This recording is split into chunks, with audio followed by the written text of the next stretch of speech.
বাংলার ইতিহাসে এই প্রধানমন্ত্রী চিহ্নিত হয়ে থাকবে একজন মিথ্যাবাদী খুনি হিসাবে। সাবধান, এগিয়ে যাওয়ার চেষ্টা করো না। আমাকে মারবে এসে, আমি একদম বিশ্বের প্রফেসর, অত সহজে আমাদের জীবন চলে গেছে, আমরা মরবো। ৭৭ বছর বয়স চলছে, তার বাঁচার দরকার নেই, কিন্তু মিথ্যার সঙ্গে আপোষ করতে রাজি নই। কি শুরু হয়েছে? ওই আবু সাইদকে ফিরিয়ে দিতে পারবে, আবু সাইদের রক্ত বিধা দিতে পারবে। পুলিশ রিপোর্ট দিয়েছে সন্ত্রাসে তার গুলি করে মেরেছে, তার জন্য একটা ছেলেকে আটকে রাখছে, 12 দিন পরে আজকে ছেড়েছে। কেন? কোন ছেলে গুলি করেছে? পরিষ্কার দেখা যায় পুলিশ গুলি করেছে, দায়ী হলো পুলিশ। ওকে আগে হত্যা করো। কোরআনে হুকুম হলো হত্যার বদলে হত্যা।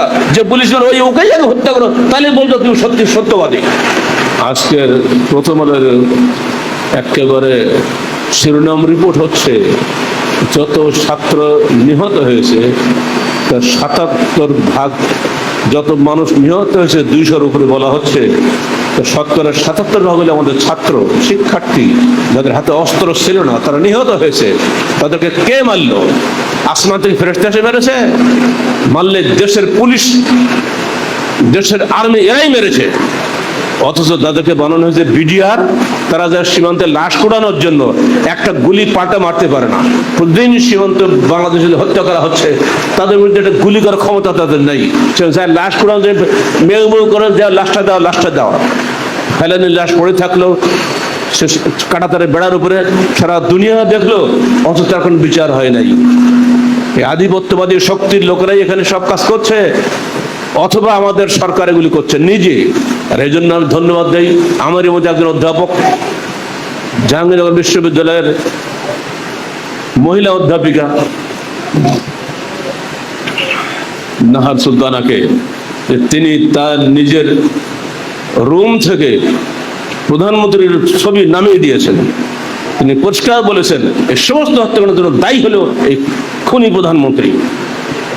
অস্বীকার করলে হবে না, মিথ্যা বলবেন না, মিথ্যা বলা পরিত্যাগ করেন, সবার আগে সত্যবাদী হন। একটু আগেই আয়াতটা বললাম,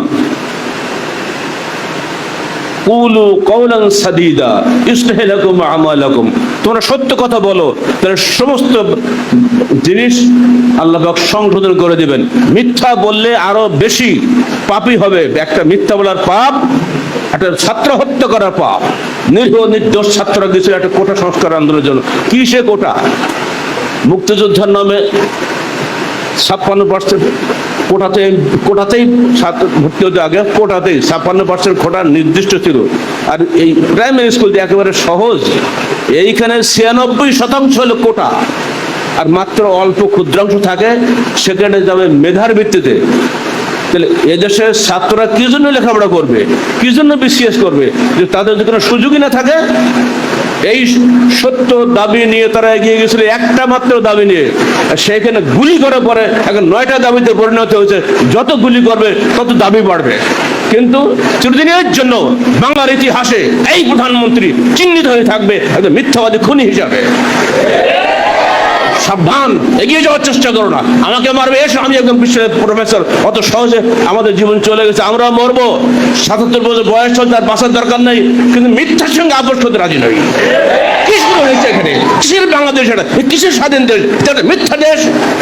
মুখে বলা 30 লক্ষ মানুষের রক্ত বিনিময়ে দেশ স্বাধীন হয়েছে, আরো কয় লক্ষ চাও তোমরা?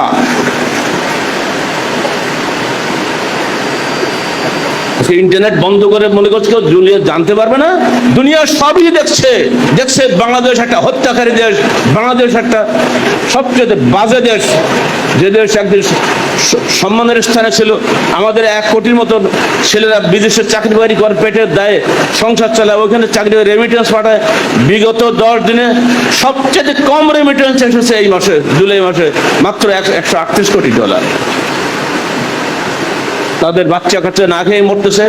আজকে যে মায়ের বুক খালি হয়েছে, যে বাপের বুক খালি হয়েছে, সে জানে মৃত্যুর ব্যথা কি। উনি নাটক করছেন, আমিও স্বজন হারার ব্যথা বুঝি, আমি সবাইকে হারিয়েছি। জি না, তুমি কিছুই হারাও নেই। 75 সালে আগস্টে হারিয়েছ, এখনো কান্নাকাটি। 3 দিনে বসে শোক করা নিষিদ্ধ, এখনো কোনো শোকের মাস? কিসের শোকের মাস? শোকের মাস, শোকের বল সম্পূর্ণ বেদাতি অনুষ্ঠান। শোক চলে 3 দিন, তারপরে না। আর এখন যারা বলছে এদের জন্য তুমি শোক করো, যদি লজ্জা শরম থাকে পুরনো শোক বাদ দাও। দুনিয়া ধ্বংস হয়ে যাচ্ছে, এরপরও বলা হচ্ছে আমরা কিছুই না, সব সন্ত্রাসীরা মেরেছে। কে সে সন্ত্রাসী? চিহ্নিত করো তাদেরকে। সেই সন্ত্রাসীদের মধ্যে এখনো কথা আছে যে হিন্দি ভাষাও নাকি শোনা যাচ্ছে। হিন্দি ভাষায় কি বাংলাদেশের লোক কথা বলে? কারা সেই হিন্দিওয়ালারা? যদি বিচার বসে, বিচার তো হবেই, আজ হোক কাল হোক, জীবদ্দশা হবে বা মৃত্যুর পর হবে, বিচার হতেই হবে, হবেই। বিশ্ব বসে নাই, সারা দুনিয়ার চোখ এখন বাংলাদেশের দিকে। তুমি হয়তো মনে করেছো ইউটিউব বন্ধ করে দেবো, আর এসে আবল তো কিছু নাম তোমার বলে ইন্টারনেট বন্ধ করে দেবো। দুনিয়ার বহু ইন্টারনেট আছে, তারা সবই দেখতে পাচ্ছে। অত আর মিথ্যা নয়, সত্যের কাছে মাথা নত করো। হাসপাতালে গিয়ে মিথ্যা মূর্তি রুগী দেখার জন্য ঢং করতে যেও না। চেষ্টা করো ওই আবু সাহেবকে ফিরিয়ে দিতে পারবে, আবু সাহেবের রক্ত বিধা দিতে পারবে। পুলিশ রিপোর্ট দিয়েছে সন্ত্রাসীরা গুলি করে মেরেছে, তার জন্য একটা ছেলেকে আটকে রাখছে, 12 দিন পরে আজকে ছেড়েছে। কেন? কোন ছেলে গুলি করেছে? পরিষ্কার দেখা যায় পুলিশ গুলি করেছে, দায়ী হলো পুলিশ। দিক ওই পুলিশের, দিক ওই পুলিশের, দিক ওই পুলিশের, ওকে আগে হত্যা করো। কোরআনে হুকুম হলো হত্যার বদলে হত্যা। যে পুলিশের ওই ওকেই আগে হত্যা করো, তাহলে বলতো তুমি সত্যি সত্যবাদী। আর বাঁচানোর জন্য বলতো পুলিশকে বাঁচাতে হবে, পুলিশের জোরেই তোমরা ঠিকই আছে, পুলিশকে বাঁচাতে হবে বলছে সন্ত্রাসীরা হত্যা করেছে। এত সস্তা বললেই হবে? তোমার রিপোর্টের 3 পয়সা মূল্য দেয় না দেশের মানুষ। পুলিশ রিপোর্টের কোনো মূল্য দেশের মানুষ দেয় না। যে পুলিশ আমাকে হত্যাকারী বানাতে পারে, যে পুলিশ আমার নামে 10টা মিথ্যা মামলা দিতে পারে, সে পুলিশকে থই তোয়াক্কা করি আমরা। জনগণের পয়সা দিয়ে যে পুলিশ পোষা হয়, বিডিআর পোষা হয়, আর্মি পোষা হয়, এদের প্রতি মানুষের সামান্যতম আর সম্মান আর মর্যাদা এখন আর নাই। আল্লাহ পাক আমাদের দেশে তিনি তার নিজের রহমতের কারণে দেশ বাঁচাবেন। আল্লাহর রহমতের দেশটা ঠিকই আছে, তোমার চেষ্টায় নয়। মনে রেখে ভালো করে আল্লাহ পাক বলতে, মা লাকুম লা তুকাতিলুনা ফি সাবিলিল্লাহ আল মুস্তাযআফিন মিনার রিজালি ওয়ান নিসা ওয়াল বিলদান আল্লাযিনা ইয়াকুলুনা রব্বানা আতিনা মিন লাদুন্না ওয়ালিয়্যান ওয়াজআল লানা মিন লাদুনকা নাসীরা। আল্লাহ বলছেন, হয়তো এখন আর শুনতে পাচ্ছি না, কোরআনে বলে দিয়েছে মানুষের হলো কি, সূরা নিসা 75 আয়াত, মানুষের হলো কি, তোমরা কেন যুদ্ধে বেরিয়ে যাচ্ছ না, কেন লড়াই করছো না? অথচ আল মুস্তাযআফিনা মিনার রিজাল, পুরুষ নারী দুর্বল শ্রেণী, তারা কান্নাকাটি করছে আমার কাছে, আল্লাহ ওয়াজআল লানা মিন লাদুনকা ওয়ালিয়্যা, আল্লাহ তোমার পক্ষ থেকে তুমি নেতা পাঠিয়ে দাও, ওয়াজআল লানা মিন লাদুনকা নাসীরা, তোমার পক্ষ থেকে আমাদের সাহায্যকারী পাঠিয়ে দাও। আমরাও দোয়া করছি প্রাণ ভরে, হে আল্লাহ এই নেতা হটাও, নতুন নেতা পাঠিয়ে দাও। যে নেতা মানুষের জন্য কল্যাণ আনে, যে নেতা এদেশের ইসলামের কল্যাণ বই আনে, ওই নেতা পাঠাও, জালেম নেতা হটাও। আল্লাহ হটাবে, তোমার কিছু বলা লাগবে না। কোন ভাবে তুমি হটবে তুমি জানো না এখন পর্যন্ত। বাইডেন বুশ বাড়াবাড়ি করছিল, যেদিন সে অস্ত্রের চালান পাঠালো, অনুমোদন দিল হামাসকে হত্যা করার জন্য, তার পরদিন তার করোনায় ধরলো। কথা বলতে পারে কেন? কি হলো? কি বাইডেন গিরি নমরুদ গেছে, ও এটা করার পরে বাইডেন বললো না না এই ঠিক নেতানিয়াহুকে ডাকো, এই যুগের হালাকু খাতে নেতানিয়াহু, ওকে ডাকো। ওকে বলে দিল, বাবা তুই চুক্তিতে রাজি হয়ে যা, আর আমি তো মরেই যাচ্ছিলাম, বাস এই দেশে ঈশ্বর, এখন তুই তো ঠিকঠাক হ। ওই রকম করোনায় ধরবে তোমার এই আবল তো কি সব হয় না আসলে। কোন দিকটা আল্লাহ মারবার ঠিক নাই। বেশি বাড়াবাড়ি আল্লাহর সঙ্গে লড়াই করতে যেও না। আল্লাহর সঙ্গে পাল্লা যে করেছে টেকে নাই। নমরুদ বাঁচে নাই, ফেরাউন বাঁচে নাই। ফেরাউনকে আল্লাহ নদীতে ডুবিয়ে মেরেছেন, আল্লাহ নমরুদকে ছোট্ট একটা মশা দিয়ে মেরেছেন। এসব ইতিহাস ভুলে গেলে হবে? অত শক্তির বড়াই করো না। যারা ইমান আসাধ্য মিন্না কুওয়াতান বলেছিল আদের কম, আমাদের চেয়ে শক্তিশালী দুনিয়াতে কে আছে? এই অহংকার করার কারণে আল্লাহ পুরো আদ কমকে ধ্বংস করে দিয়েছেন। এই যে বৃষ্টি হচ্ছে না, 8 দিন বৃষ্টি আর 7 দিন একটানা ঝড় ঝঞ্ঝা বইয়ে পুরো আদ কমকে আল্লাহ ধ্বংস করে দিয়েছেন। পড়ে দেখুন না আমপারা কোন বৃষ্টির রহমতের। এই বৃষ্টি আল্লাহকে বহু জালেম করে ধ্বংস করে দিয়েছে। আর যে মুমতারনা সাদের কম সালের কম জুলুম করতে করতে একেবারে চূড়ান্ত পর্যায়ে পৌঁছে গেছিল, তখন সে সালের কমকে আল্লাহ পাক নবী সালেহ বলেন, সালেহ তোমার বাচ্চা কাচ্চা নিয়ে বেরিয়ে চলে যাও। হঠাৎ মেঘমালা এসে গেল, গরমে 3 দিনে একটানা ছটফট করেছে, লোক কোথাও যেতে পারে না। আজকে যেমন ক্যালিফোর্নিয়া হচ্ছে দেখছেন, আমেরিকায় ক্যালিফোর্নিয়া আগুন জ্বলছে না, আগুনকে করতে আসলো, এটা চারিপাশে নদী, আগুন করতে আসলো। আল্লাহ এগুলো যুগে যুগে দেখিয়ে দিয়েছেন। আগুনে এসে 3 দিন এমন আগুন, ক্যালিফোর্নিয়ার 5,000 মানুষকে সরিয়ে দিয়েছে, এসি মেসি সব শেষ, পুড়ি পুড়ে সব সাফ হয়ে গেছে। আল্লাহ পাক সেই আগুনে 3 দিন ধরে ওদেরকে পোড়াইছেন, ছটফট করেছে, কোথাও যাও কোন পাত্তা পায় না। হঠাৎ দেখা গেল মেঘ এসে গেছে, মানুষ দড়ি সেই মেঘের তলা চলে গেল। লোকেরা বললো হাজা আর যে মমতারণা, এই যে আসছে মেঘ আমাদেরকে বৃষ্টি বর্ষণ করাবে। এবার সমস্ত জালেমরা ওই মেঘের তলায় হাজির হলো। আর এইবার আল্লাহর পক্ষ থেকে হুকুম হলো, এই মেঘ তুমি আগুনে পড়ে দাও, সবগুলো পুড়িয়ে শেষ করে দাও। একটাও বাঁচেনি, ওই মেঘ আগুন হয়ে গেল, সব ধ্বংস হয়ে গেল। ইতিহাস বলে গেলে হবে?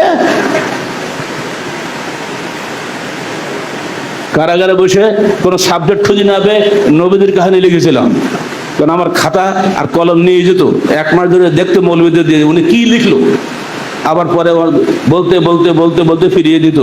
তাই ভাবলাম নবীদের কাহিনী লিখলে এখন ডিস্টার্ব করবে না, ওর আল্লাহ তাও বাঁচায় নাই, তাও নিয়ে যেত। এই নবীদের কাহিনীর মধ্যে এগুলো সব আছে, পড়ে দেখবেন বই মধ্যে, কিভাবে আল্লাহ বিগত দিনে 6টা জাতিকে ধ্বংস করেছেন। বাংলাদেশ ধ্বংস হবে নেতাদের কারণে, নেতারা ধ্বংস হলে তো দেশ ধ্বংস হয়, সাধারণ মানুষের কিছু হয় না। আল্লাহ নেতাদেরকে উপরে, নেতাদের কারণেই দেশটা ধ্বংস করে দেয় না। অতএব নেতাদের বলছে সাবধান হয়ে যাও। এখন এসে মিছিল করছে আমাদের আহলে হাদিস নিয়ে আসছে, কত কান্না কাঁদতেছে, কি বলে শোকের মাস শুরু হয়ে গেছে। কিসের আহলে হাদিস তোমরা? লজ্জা করো না? আহলে হাদিস মুখে বলতে লজ্জা নেই? আহলে হাদিসের নিজস্ব বৈশিষ্ট্য আছে, তারা কোশ্চিন কালো বাতিলের সঙ্গে আপোষ করে না। আহলে হাদিস কোরআনের বিরুদ্ধে কোনো কিছু মানে না। দুনিয়াতে গেলেও তাকে কোরআন এবং সহিহ হাদিসকে অগ্রাধিকার দিয়ে থাকে। কোরআনে যা আছে তাই করবো, যা নাই তা ছাড়বো। হাদিসে যা রয়েছে তা মানবো, যা নাই তা ছাড়বো। এই হলো আহলে হাদিস। শুধু রহদান করলে কি আহলে হাদিস হওয়া যায় নাকি? এত সস্তা না। বাতিলের সঙ্গে 1 মিনিটের জন্য আপোষ করা চলে না। যদি সে নিজেকে আহলে হাদিস বলে, তাকে অবশ্যই আপোষহীন হতে হবে, আপোষকামী হওয়া চলবে না। জীবনের প্রতিটি ক্ষেত্রে 1 দিন 5 দিন না, শুধু জুমার সময় না, সব সময়। আল্লাহ পাক আমাদেরকে বলে দিয়েছেন পরিষ্কার ভাবে, দেখো ইয়াউমা ইয়াতাযাক্কারুল ইনসানু মা সাআ ওয়া বুরিজাতিল জাহিমু লিমান ইয়ারা ফাআম্মা মান তাগা ওয়া আথারা হায়াতাদ দুনিয়া ফাইনাল জাহিমা হিয়াল মাওয়া ওয়া আম্মা মান খাফা মাকাম রাব্বিহি ওয়া নাহা নাফসা আনিল হাওয়া ফাইনাল জান্নাতু হিয়াল মাওয়া। সূরা আবাসা 35 থেকে 41 আয়াত। সবই আমপারাটা তো কিছু লেখা কিছুই না আসে, অন্তত আমপারা তফসিরটা কিনে বাড়ি বেশি পড়েন, টাকা পয়সা দিয়ে খালি মাছ কিনে আর গোশ কিনে খাইন, কিন্তু এলেম শেখেন। আল্লাহ বলছেন, যেদিন মানুষ তার কর্মফল নিয়ে চিন্তা করবে যে তাতে এতদিন করলামটা কি, সারা জীবন তো ব্যবসা বাণিজ্য কত কি করলামটা কি, চিন্তা করবে নিজে নিজেই। কবে এটা? কিয়ামতের দিন।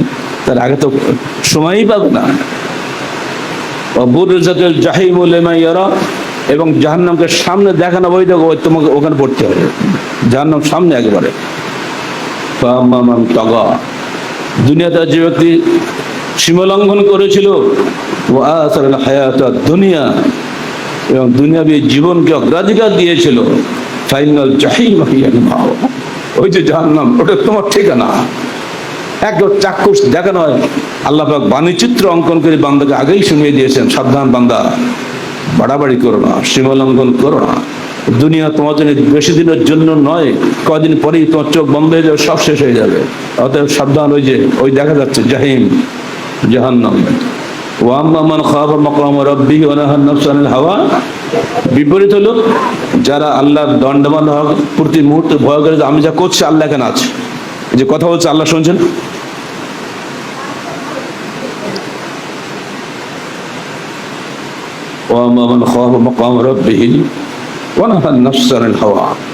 এবং প্রবৃত্তি পূজা থেকে যে নিজেকে বিরত রাখে, মন যা চায় তাই করবো, এ থেকে যে নিজেকে বিরত রাখে, ফাইনাল জান্নাত হিয়াল মাওয়া, জান্নাত তার ঠিকানা হবে। ওই যে দেখো জান্নাত, মৃত্যুর পরে আল্লাহ আমাদেরকে উঠাবেন, তারপরে জাহান্নামের কঠিন অবস্থা দেখাবেন। তখন ভয়ে অবস্থা খারাপ হয়েছে। আগুনের মিশকাত আযাবুল কবর আছে প্রথম দিকে, ওখানে হাদিসগুলো পড়বেন।